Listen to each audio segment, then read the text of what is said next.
अफगान की वजह से आजकल भी है। ये कहानी अफगानिस्तान से शुरू होती है। अफगानिस्तान में अफगान शाह ज़मीन नाम का एक नौजवान रहता था। अफगान के हालात ठीक नहीं थे, वो पढ़ा लिखा था, सारे काम धंधे बंद थे, तो वो एक शरणार्थी के तौर पर पाकिस्तान की सरहद से जो अफगानिस्तान की सीमा लगती है वहाँ से वो पाकिस्तान में दाखिल हो जाता है और पाकिस्तान में ही वो बाज़ौर ज़िले में रहना शुरू कर देता है। पाकिस्तानी हुकूमत भी उस वक्त अफगानी शरणार्थी को अपने यहाँ जगह देती थी, तो उसमें कोई इशू था नहीं। अफगान शाह ज़मीन अब बाज़ौर में रहता है, छोटी मोटी नौकरी करता है। इसी दौरान उसकी मुलाकात होती है यास्मीन नाम की एक लड़की से। थोड़े दिनों में दोनों में मोहब्बत हो जाती है। इसके बाद दोनों की शादी हो जाती है घर वालों की रजामंदी से। अब दोनों बेहद खुश थे। कुछ वक्त के बाद इनकी एक बेटी होती है। इस दौरान रोज़गार की तलाश में अब अफगान शाह बाज़ौर से निकलकर पेशावर पहुंच जाता है। पेशावर में वो अपना छोटा मोटा काम करता है। जब जब छुट्टी मिलती वो वापस बाज़ौर अपनी बीवी और बेटी के पास आता। कुल मिलाकर इनकी ज़िंदगी बहुत ही खुशगवार गुजर रही थी। अफगान शाह ज़मीर का एक दोस्त था, उसका नाम था गुलिस्तान। ये भी बाज़ौर का रहने वाला था और पेशावर में काम करता था। अफगान शाह और गुलिस्तान दोनों बहुत ही जिगरी दोस्त थे। अफगान शाह जो भी कमाता था उसने बैंक में कोई अकाउंट नहीं खोल रखा था। शायद उसकी वजह बहुत सारी होगी, शरणार्थी था, पाकिस्तान बैंक में अकाउंट खोलना ना खोलना। तो वो जो सेविंग करता था वो सारे पैसे गुलिस्तान को दे देता था, क्योंकि गुलिस्तान पाकिस्तानी था और बाज़ौर में था, दोनों दोस्त थे। और वो उससे कहता था कि ये पैसे तुम जमा करो, जब मुझे ज़रूरत होगी तो मैं ले लूँगा। बेटी बड़ी होगी, स्कूल में दाखिला है, बाकी चीज़ें हैं, कल को बीमारी है, दवा है। तो धीरे धीरे अफगान शाह अपनी जमा पूंजी गुलिस्तान को देता रहा। वक्त बीतता गया। 2018 की तारीख आ गई, साल 2018 में अचानक जब अफगान शाह बाज़ौर पहुंचा तो उसने अपने दोस्त गुलिस्तान से कहा कि जो पैसे मैंने तुम्हारे पास रखवाए हैं वो मुझे दे दो, कुछ ज़रूरत है, कुछ घर का काम है, कुछ तबीयत भी ठीक नहीं है, डॉक्टर को भी दिखाना है। तो गुलिस्तान ने कहा कि इस वक्त उसके पैसे हैं नहीं, लेकिन तुम अभी बीमार हो, एक काम करता हूँ, मैं तुम्हें चलो दवा दे देता हूँ और तुम ठीक हो जाओगे। दोस्त था, अफगान शाह को कोई शक नहीं होता है। इसके बाद अफगान शाह को गुलिस्तान, वहाँ पे एक जगह है इनायत कली बाज़ार, वहाँ से वो 2 इंजेक्शन लाता है और कुछ दवाएं। और वहाँ से लाने के बाद बाज़ौर में ही एक नदी के किनारे दोनों की मुलाकात हो जाती है। गुलिस्तान उससे कहता मैं तुम्हारे लिए दवा ले आया हूँ, डॉक्टर से पूछ लिया हूँ, जो तुमने सिम्टम और बीमारी बताई थी वो डॉक्टर के पास उसको खुद नहीं ले गया, बल्कि वो उसके हालात डॉक्टर को बताए। उसने कहा डॉक्टर ने इंजेक्शन दिया और दवा दिया, तुम 2 दिन में ठीक हो जाओगे। और नदी किनारे उसने कहा कि काम करो, पहला इंजेक्शन तो तुम अभी ले लो। और बोला कि मुझे मालूम है इंजेक्शन कैसे देते हैं, क्योंकि उस वक्त वहाँ पे बहुत सारी ऐसी चीज़ें थी जिसमें आम लोग भी इंजेक्शन देना और ये सारी, जहाँ पे जंग जैसे या फिर तालिबान का भी पाकिस्तान में काफ़ी ज़ोर रहा। तो अफगान शाह को लगा कि उसका दोस्त है, कोई बात नहीं। उसने एक इंजेक्शन अपने हाथ से गुलिस्तान ने अफगान शाह को लगा दिया और दवा दी। बोला कि अब जाओ घर जाकर आराम करो, रात को दवा खा लेना, अगला इंजेक्शन कल लगवा लेना, या तो मैं ही आ जाऊँगा। अफगान शाह घर पहुँच जाता है अपनी बीवी और बेटी के पास, लेकिन घर पहुँचने के अगले 1-2 घंटे के अंदर ही उसकी हालत और बिगड़ जाती है। थोड़ी देर में वो बेहोश हो जाता है। यास्मीन घबराई, कुछ पड़ोसियों की मदद से अफगान शाह को, अपने शौहर को अस्पताल ले जाती है नज़दीक के। जब वो अस्पताल जाती है तो डॉक्टर उसको मुर्दा करार देते हैं। बात आई गई हो गई, सभी ने कहा कि वो बीमार था, इसी की वजह से शायद मौत हो गई। मौत की खबर सुनकर सभी उसके जानने वाले आते हैं, उसमें गुलिस्तान भी था। इसके बाद उसकी तदफीन की जाती है, दफना दिया जाता है। पोस्टमार्टम नहीं होता, न डॉक्टर मौत की वजह बताता है, इसलिए कि पोस्टमार्टम हुआ नहीं। लेकिन यास्मीन को अपने तरीके से अब पता करना था कि ये मामला है क्या। अच्छा, इत्तेफाक से जिस इलाके में ये लोग रहते थे उस वक्त वहाँ कोई पुलिस स्टेशन नहीं था आसपास में, और जहाँ रिपोर्ट लिखाएं तो पुलिस के पास भी नहीं जा पाए लोग, क्योंकि अब इतनी दूर पहुँच जाएगा। फिर घर वालों पड़ोसियों ने कहा कि एक बीमारी से आम मौत है। लेकिन यास्मीन को ये बात हजम नहीं हुई। उसे लगा कि ये मामला गड़बड़ है और ये कत्ल है। अब यास्मीन ने एक जासूस और एक पुलिस अफसर के तौर पर खुद ही इस पूरे मामले की तफ्तीश शुरू की। वो पता लगाना चाहती थी कि उसके शौहर की मौत की असली वजह क्या है। इसके बाद उसने अपने कुछ लोगों के ज़रिए पता कराया, जो इंजेक्शन और दवाएं थी उसके बारे में जानकारी इकट्ठा की, किस डॉक्टर को दिखाया गया उससे जानकारी इकट्ठा की गई। तो बहुत सारी चीज़ें मैच नहीं की। गुलिस्तान ने जैसे बताया कि वो वहाँ से इंजेक्शन लेकर आया, उस डॉक्टर ने ये कहा था, उस नाम का कोई डॉक्टर ही नहीं था, और कोई प्रिस्क्रिप्शन मिला नहीं। अगर दवा और इंजेक्शन दिए तो प्रिस्क्रिप्शन होना चाहिए, नुस्खा होना चाहिए, वो भी नहीं था। तो ये सारी चीज़ें यास्मीन को एक मकाम पर ले गई, सोच पर, कि इसके पीछे उसके पति, उसके शौहर की मौत के पीछे कहीं ना कहीं गुलिस्तान का हाथ है। और एक सॉलिड रीज़न उसके पास ये था कि अफगान शाह ने शुरू से यास्मीन को सब कुछ बता रखा था। उसने कहा था कि वो सेविंग करता है, घर में चूँकि पैसा रख नहीं सकता, इलाका ठीक नहीं है, कल को कोई चोर आ जाए, ले जाए लूट कर, तो इसीलिए मैं गुलिस्तान के पास पैसे रखवाता हूँ। और उसने बाकायदा सारा हिसाब किताब दे रखा था। इसी दौरान में जब गुलिस्तान से यास्मीन पूछती है कि अफगान शाह ने कुछ पैसे रखवाए आपके पास, कहता है वो नहीं, मैंने सब उनको दे दिए। अब यास्मीन को उससे पहले अफगान शाह ने बताया था कि उसके पास पैसे हैं, अब वो पैसे भी बता रहा है कि सब दे चुके हैं। यहाँ से उसका शक और यकीन में बदल जाता है। उसे लगता है, बल्कि यकीन हो जाता है कि उसके शौहर की मौत के पीछे सिर्फ और सिर्फ गुलिस्तान का हाथ है और उसने एक जहर भरा इंजेक्शन उसके शौहर को लगाया था, जिसकी वजह से मौत हो गई। क्योंकि उसकी बीमारी कोई इतनी गंभीर और सीरियस नहीं थी कि अचानक मौत हो जाए। शायद पेट दर्द और ऐसी कुछ चीज़ें थी, और वो बहुत पुरानी भी नहीं थी, बस हाल में शुरू हुआ था। तो उसे लगा कि बिना डॉक्टर को दिखाए हुए, बिना प्रिस्क्रिप्शन के, बिना कंपाउंडर के खुद उसने इंजेक्शन लगा दिया एक, और दूसरा इंजेक्शन दे दिया कि ये अपने आप लगा लेना। हालांकि उस दूसरे इंजेक्शन में ऐसा कुछ नहीं था, वो नॉर्मल इंजेक्शन था, पेन किलर टाइप का। तो पुलिस स्टेशन भी नहीं था, रिपोर्ट भी नहीं लिखाई, अपनी तरफ से तफ्तीश की, और आखिरकार यास्मीन को ये यकीन हो गया कि अफगान शाह की मौत कुदरती नहीं थी, बल्कि ये कत्ल था, और कत्ल उसके अपने दोस्त ने किया था। और इस कत्ल का मोटिव और मकसद ये था कि पैसे हड़पना जो अफगान शाह ने अपने दोस्त के पास जमा कराए थे। जैसे ही ये सारी चीज़ें यास्मीन को दिमाग में एक यकीन के तौर पर सामने आया, वो बेचैन हो उठी। वो अपने शौहर से बहुत प्यार करती थी, अपनी बेटी से भी बहुत प्यार करती थी। उसे लगा कि वक्त से पहले उसके शौहर को उसके दोस्त ने छीन लिया, अब वो उससे बदला लेना चाहती है। कैसे ले? 6 महीने तक वो तमाम तरीके सोचने लगी कि गुलिस्तान से कैसे बदला लिया जाए। पहले सोचा कि उसे बर्बाद कर दे फाइनेंशियली, फिर सोचा कि उसके घर पे डाका डलवा दे, सारे पैसे हड़प ले ताकि वो सड़क पर आ जाए। लेकिन खुद ही वो आइडिया बनाती है और खुद ही उस आइडिया को ड्रॉप कर देती है और किसी नतीजे पर नहीं पहुंची। धीरे धीरे वक्त बीतता रहा। अगले 6 महीने उसने और भी कई तरीके से सोचा, वो भी काम नहीं आया। इसी दौरान एक दिन अचानक उसे एक आइडिया आया। उसने कहा कि वो गुलिस्तान से शादी करेगी। अच्छा, अब तक इसको विधवा हुए वे करीब 1.5 साल हो चुके थे यास्मीन को। यास्मीन की एक बेटी थी, लेकिन उधर दिक्कत ये थी कि गुलिस्तान भी शादीशुदा था और उसका एक बेटा था। अब ऐसे में वो दूसरी शादी कैसे करे? यास्मीन ने किसी तरह से कुछ पैगाम, मैसेज भिजवाया गुलिस्तान तक कि तुम्हारा दोस्त था अफगान शाह और अब मैं अकेली हूँ, बेवा हूँ, ज़िंदगी पूरी सामने पड़ी है, एक बेटी है, तो अगर तुम मुझसे शादी कर लो तो मेरी बेटी का भी जो मुस्तकबिल है, भविष्य है, वो महफूज रहेगा। लेकिन गुलिस्तान तैयार नहीं हुआ। उसने कहा कि देखो, मैंने कभी तुम्हें इस नज़र से देखा नहीं, और दूसरी बात यह कि मेरी ऑलरेडी एक बेटा है और बीवी है। तो ये बात चलती रही, मैसेज भिजवाती रही यास्मीन, गुलिस्तान इनकार करता रहा। धीरे धीरे वक्त और बीतता गया। अब 2021 आ गया, लगभग 2.5 साल हो गए अफगान शाह की मौत को। यास्मीन बेचैन थी कि कैसे बदला लें, मौका मिल नहीं रहा है और शादी से भी इनकार कर रहा है। फिर यास्मीन ने एक चाल चली। उसने अफगान शाह से एक दिन मिलने का फ़ैसला किया गुलिस्तान से, और गुलिस्तान से कहा कि उसके पास काफ़ी पैसे हैं और मैं चाहती हूँ कि तुम एक अच्छी कार ख़रीदो, एक अच्छा घर हो, तुम्हारी ज़िंदगी अच्छा हो, तुम्हारे बेटे की भी ज़िंदगी अच्छी हो, और तुम लोगों की भी मदद करते हो, तो ये सारी चीज़ें होंगी।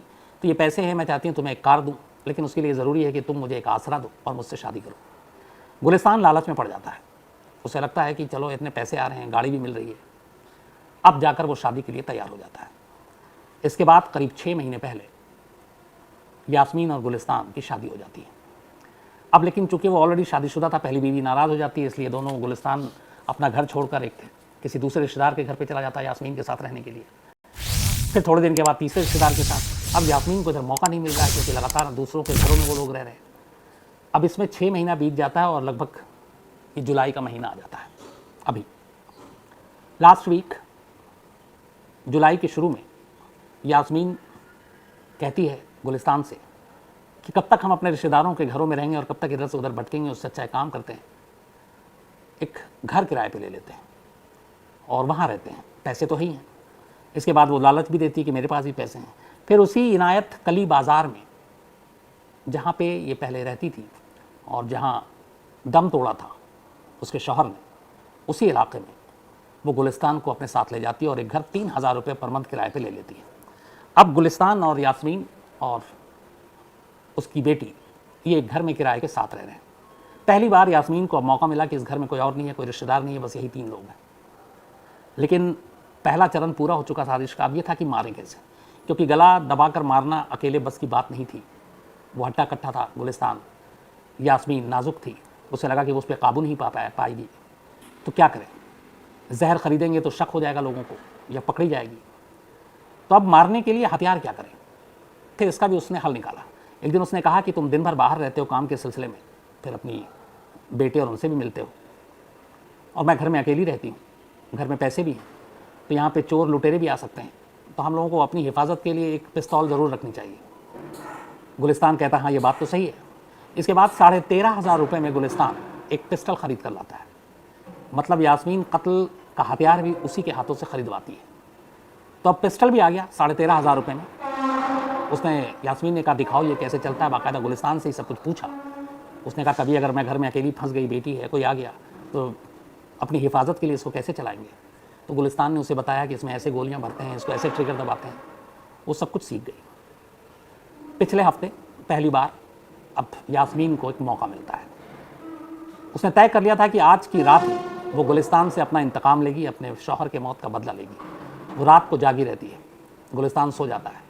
रात करीब 1 बजे वो उठती है बिस्तर से, दूसरे कमरे में जाती है जहाँ एक संदूक में वो पिस्टल रखा था।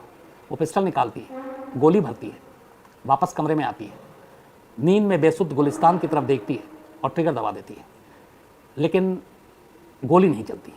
वो 2-3 बार लगातार बेतहाशा पागल की तरह ट्रिगर दबा रही है, गोली चल नहीं रही है। अब वो घबरा जाती है, परेशान हो जाती है। इसके बाद वो वापस दूसरे कमरे में जाती है, फिर देखती है कि इसमें दिक्कत क्या है। फिर वो चैम्बर खोलती है, गोली चेक करती है, दोबारा गोली डालती है, फिर से वापस कमरे में आती है। अब भी गुलिस्तान सो रहा है बेसुध। इसके बाद वो बिल्कुल उसके करीब जाती है, सिरहाने जाती है और उसके सर के बिल्कुल पास पिस्टल की नाल रखकर ट्रिगर दबा देती है। इस बार गोली चल जाती है। पहली ही गोली में गुलिस्तान का काम हो चुका था, लेकिन यास्मीन नहीं रुकती। इसके बाद वो दूसरी गोली चलाती है उसके सीने पर। गुलिस्तान दम तोड़ देता है। यास्मीन उसे देखती है, उसकी नब्ज टटोलती है, दूसरे कमरे में वापस जाती है, संदूक में वापस पिस्टल रखती है, बाकी की गोलियां बाहर निकालती है और उसी बिस्तर पर आकर बैठ जाती है। ये सब कुछ हुआ था रात करीब 1 से 1:30 के दरमियान, और 1 से 1:30 के दरमियान उसी बिस्तर पर बैठकर वो लगातार अब अपने उस शौहर को देख रही है जिससे सिर्फ अपने पहले शौहर के कत्ल का बदला लेने के लिए उसने शादी की थी और 3 साल इंतजार किया था। और इस 3 साल के इंतजार के बाद आखिरकार उसका इंतकाम पूरा हुआ था। वो पूरी रात बिस्तर पर बैठी रही और इसके बाद सुबह जैसे ही सूरज की किरणें आई, वो दरवाज़ा खोलती और चीखती है कि मेरे शौहर को किसी चोर डाकू ने गोली मार दी। पड़ोसी उसकी आवाज़ सुनते हैं, पड़ोसी घर के अंदर आते हैं। इसके बाद देखते हैं खून से लथपथ लाश पड़ी हुई है गुलिस्तान की। पुलिस को फ़ोन किया जाता है। 3 साल पहले जब अफगान शाह की मौत हुई थी तब उस इलाके में कोई पुलिस स्टेशन नहीं था, लेकिन 3 साल के अंदर वहाँ एक नया पुलिस स्टेशन खुल चुका था। खबर सुनकर पुलिस की टीम वहाँ पहुँचती है। उस वक्त वहाँ इंस्पेक्टर थे इनायत अली, वो आते हैं, सारी तफ्तीश होती है, लेकिन उन्हें शक होता है क्योंकि अड़ोस पड़ोस के कुछ लोग देर रात तक जागे हुए थे, उन्होंने किसी को आते देखा ना जाते देखा। फिर भी वो तफ्तीश जारी रखते हैं। 2-4 दिन बीत जाता है। इस दौरान में पुलिस को पुरानी कहानी भी पता चलती है कि कैसे यास्मीन की शादी हुई थी अफगान शाह से, कैसे उसकी मौत हुई। पड़ोसियों से ये भी पता चला कि यास्मीन हमेशा अपने पति, अपने शौहर की मौत के लिए गुलिस्तान को ही जिम्मेदार मानती थी। तो पुलिस का माथा ठनका कि जिसे वो अपने शौहर का कातिल मानती थी, उससे उसने शादी क्यों की। इसके बाद धीरे धीरे छानबीन के बाद आखिरकार पुलिस को तलाशी में संदूक से वो पिस्टल मिली जिससे गोली चली थी। उस पिस्टल से चली गोली और जो खोखे बरामद हुए उसको टेस्ट के लिए भेजा गया। फॉरेंसिक रिपोर्ट आई, गोली मैच कर गया। इसका मतलब था कि गोली घर के अंदर ही चलाई और घर के अंदर से जो चलाने वाला था वो घर का ही था। अब पुलिस ने यास्मीन से सख्ती से पूछताछ की। बहुत ज़्यादा सख्ती करने की ज़रूरत ही नहीं पड़ी। यास्मीन ने एलानिया ये एक्सेप्ट किया कि हाँ मैंने ही गुलिस्तान को मारा है, क्योंकि मुझे अपने शौहर की मौत का बदला लेना था और अपने शौहर के कत्ल का बदला लेने के लिए ही मैंने गुलिस्तान से शादी की। 3 साल इसकी मौत का इंतज़ार किया। आज मेरा इंतज़ार और इंतकाम दोनों पूरा हुआ। इसके बाद यास्मीन को जेल भेज दिया गया। उस इलाके के आधे लोग यास्मीन को कातिल के तौर पर देखते हैं, बाजावर ज़िले में पाकिस्तान के। आधे लोग उसके साथ हमदर्दी रखते हैं कि इसने किस तरीके से 3 साल तक अपने दुश्मन से बदला लेने का इंतज़ार किया, उसके साथ शादी की, उसके साथ सोई, उसके साथ रही और फिर अपने हाथों से उसे मौत के घाट उतार दिया। तो ये थी कहानी सरहद पार पाकिस्तान से एक अजीब बदले की, जिसमें एक औरत सिर्फ इसलिए शादी करती है क्योंकि उसे अपने पति के कत्ल का बदला लेना था।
में हमेशा उथल पुथल रहता है। तालिबान